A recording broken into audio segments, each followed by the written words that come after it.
Good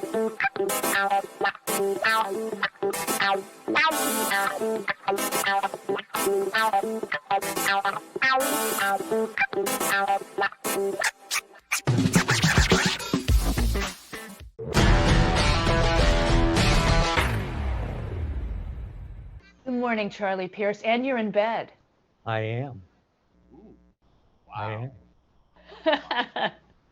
I thought you were doing Wait. your Lindsey Graham on the fainting couch. Oh no, I'm getting all primed to watch impeachment too. From bed, the best place to watch it. Absolutely. Well, probably not. I'll probably get up and go over to the desk and do some blogging and some tweeting off it. But right now, I'm just sitting here. It's very alluring, Charlie. I need to lie down when I'm watching Chuck Todd because it's just I may swoon. Speaking of the fainting couch, oh, I know Sean Hannity had it all ready for Lady G yesterday. Here it is. Hang on, take a I look. want to interview Joe Biden. I want to interview Kamala. I want to interview Pelosi. I want to interview Maxine Waters. I want to interview Cory Booker, Eric Holder. I got a whole list. Would you consider looking at my list? Yeah, I'll be glad to look at it. But unlike you, I actually have to sit there and listen to all this. I'm hoping That's a good that the point. trial I'm not will going to over be by Sunday watching or- every minute. Yeah. I mean, I have to.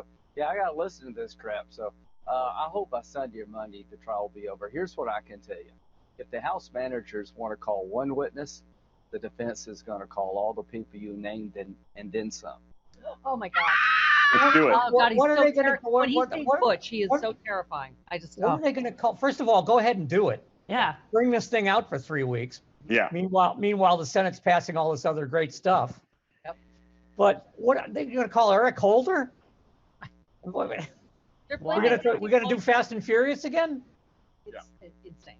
Your piece, Charlie. Trump's impeachment defense is one last act of nihilistic audacity. I mean, it really. We were reading a little bit of it, and you were right. You said it reads like something halfway between a direct mail appeal and an episode of Hannity. Democrat is used as an adjective throughout, which is nothing except mark the speaker or writer as both petty and illiterate. The fifth and sixth words of the document are Democrat leaders. Mm-hmm.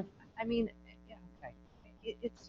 Oh, and also I love the part where they said Trump was encouraging them to use their voices, and you said use their voices. Is very I nice. love that. As though the rally took place in a quiet corner of Mr. Rogers' neighborhood, or only someone unaware or choosing to ignore the atmosphere of violence and vengeance has attended every one of the former president's rallies since the summer of 2015 could write that sentence.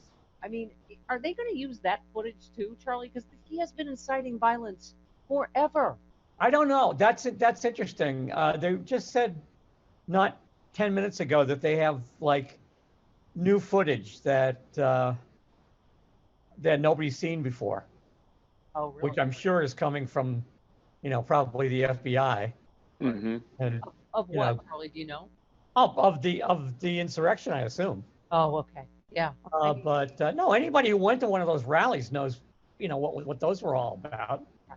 Right.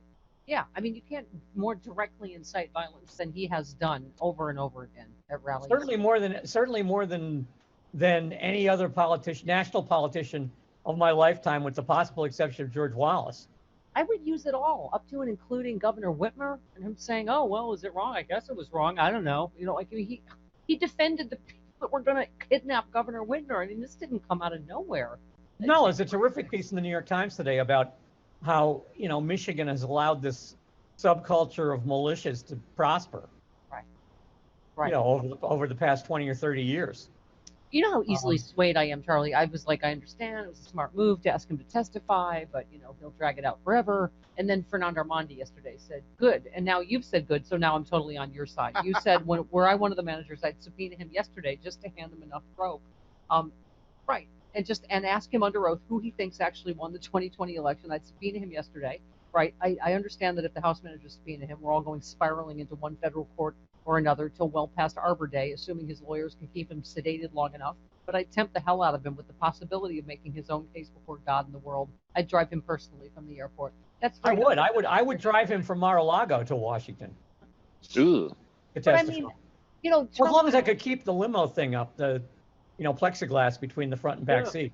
But the more the time shades goes pull. on, the more that comes out, which is why I kept saying that Lindsey Graham is spastically trying to stop the Merrick Garland, nomination because they don't want the Capitol insurrection really investigated. Oh no, particularly for his- and now they've got Jim Clyburn on, attached to their ankles as regards to both the COVID response, Yeah. and the OSHA performance with the meat processing plants. Yeah. Yeah. I mean, Yeah. all that stuff is going to, all of that stuff is, And we all can't of the let that go either. bureaucratic stuff is going to come out. And we can't let that go either, Charlie. It's not about vengeance or payback. It's about going. We can't establish a precedent where it's okay for a president's negligence and worse to cause the death of 500,000 or 500,000, whatever we're going to end up with, dead Americans. You can't just go, oh well, let's move on, right? Yeah, well, you can't make as your reason for having done so that the politics would be bad, which is pretty much what they did. They fudged the figures and gagged the scientists and everything else because they didn't want, to be president during a pandemic. Yeah. I mean, Glenn Kirshner has said it. It is absolutely criminally negligent homicide. Anyway. Let's sport the sport. And the amazing thing to me, and this is way down the list of amazing stuff, but one of the amazing things for me is that he could have cruised to re-election if he'd handled that well. Mm-hmm. I mean, if he'd handled it adequately. Yeah. People were ready to rally around the guy if he'd gotten up and said, look, I'm putting my mask on. The guy's a COVID survivor. Yeah. He got handed this. I mean, I don't know. I mean, I can never understand. I mean, 9/11 happened on George Bush's watch because of his negligence, because of him, throwing a presidential daily briefing on the barbecue and going, okay, you covered your ass. And yet we still rallied behind him because we went through a huge national trauma. You're right, Charlie. Sure. COVID has been a huge national trauma. If he had done just the bare minimum, but I mean, you're right. His negligence caused, I would say, most of it. I mean, that to me is president in 101. Mm-hmm. Be the national voice of calm during a crisis, even if you have to fake it. Mm-hmm.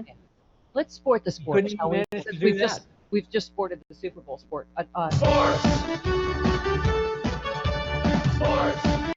Hey, all right. Well, when you said Sports. Ron Johnson pushing yet another insane lie, which we just played, that it's Nancy Pelosi's fault in the Capitol, right? And then you said Senator Coach Tommy will top this within a week. I call him Senator Football McDumb.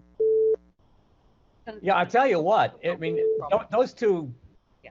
It's going to be a real competition. And of course, if Johnson gets beat in 2 years, then Tuberville will have the field all to himself. And now Alabama's going to get a chance to elect another dumbass. Doug Jones, call your office. No, No? I don't think so. Yeah, I think that was a one-off. I Yeah. think so too. I mean, if they're willing to substitute, this sack of hair for Doug Jones, I mean, they're beyond hope. Yeah. Alabama's going to Alabama. They're just Yeah. going to do their, Yep. they're going to Alabama. Uh-huh. Okay. Charlie, so the latest reporting on, because, you always want to know. Oh, there's Patty Murray in her mask. She looks like a bank robbing grandma. Don't mask shame, please. Okay. So, this is the Vanity Fair piece. Trump is reportedly livid over Kevin McCarthy's GOP balancing. He is just in a town of cowards. He is just a particular unbelievable spineless coward, Kevin McCarthy. They're saying, I don't like attribute everything to, somebody being blackmailed into doing stuff, but you really got to wonder about Kevin McCarthy. right. Well, they're saying he managed to push the party's existential crisis, its looming civil war, down the road. McConnell's establishment got what it wanted, Green sidelined and Cheney safe. The Trumpist right got what it wanted, to indulge their grievances without significant pushback from the party brass. McCarthy led by not leading. One Republican said Kevin never takes a stand. He's always on every side of every issue. Trump is apparently stir crazy and livid and fuming that McCarthy betrayed him by not reprimanding Cheney. Meanwhile, taking a permissive stance toward extremism in his party has earned him few friends among the establishment. Any talk of the speakership is now a joke. I mean, Out in the country, the state Republican parties are losing their minds. Right. I mean, the Arizona Republican Party censures Cindy McCain. Right. Nebraska is censuring Sass again for the second time. Right. And of course, Cheney's got all kinds of problems out there now. That kind of tells me that the party leaders in each of these states is out of step with the rank and file in each state. Well, yeah, I mean, that's the pragmatic political argument, yes, that they've lost control of their base, but Exactly. it doesn't make what the base is doing, any less crazy. Couldn't happen to a nicer party. Charlie, wait, speaking of sporting the sports still, since you are also a sports I am writer, Sporting McSports guy. would you like to know, well, I don't need sports music, I need conspiracy music now. So the latest QAnon prophet says the Super Bowl, Charlie, is a sign that Trump will soon return to the White House. Would you like the details? I'm going to give I you. would love the details. Okay. So even though Trump's been out of the White House for 3 weeks, some believers in QAnon believe that he will soon return. The QAnon prophet, Johnny Enlow, he's good. Oh, I've heard of Yeah, it. he's good. Yeah. Told his followers the Tampa Bay Buccaneers' victory over Kansas City Chiefs in Sunday's Super Bowl was a divine sign of Trump's impending return to power. Here's why. The evidence for this claim is that Buccaneers linebacker Devin White, who made a game-sealing fourth-quarter interception, wears the number 45, and Donald Trump is 40. I just pictured Devin White, becoming finally convinced that all white people are nuts. Charlie, I don't support the sports like you do, but I believe the game was already lost by late in the fourth quarter by quite a But yeah, bit. the game was 31-9. I mean, The game was over. yeah. I don't really think that was a pivotal play by someone who happens to have the number 45, but okay. All right. Well, I mean, the most valuable player was Tom Brady, who wears number 12. Does that mean like Millard Fillmore is going to come back and be president? it means he's a MAGA cheater like his stupid orange friend. How did you know that Millard Fillmore was the 12th president of the United States? He knows stuff. Because he's immediately before Lincoln, who's the 13th. Okay, all right. Charlie knows stuff. Wow, I'm All right. impressed. Oh no, I have a friend in Boston who can rattle off forwards and backwards all the vice presidents of the United States. Okay. Lonnie's brother can do that. Really? Yeah. Yeah, well, when he can do losing vice presidential candidates, call me. Well, I can name one. All right. So can I. Walter Sarah Mondale. Palin. Well, there. All right.